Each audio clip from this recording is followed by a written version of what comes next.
மெத்த விரிச்சு போடவான்னு கேள்வி எதுக்கு கேட்கிற மெல்ல மெல்ல அணைக்கும் போது ஒதுங்கத்தானே பார்க்கிற அடிவாவாயந்தன் தேவி சொல்ல போரே ஒரு சேதி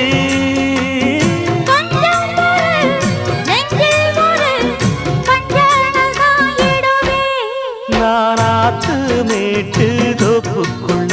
அடி அந்தி சாயும் நேரத்துல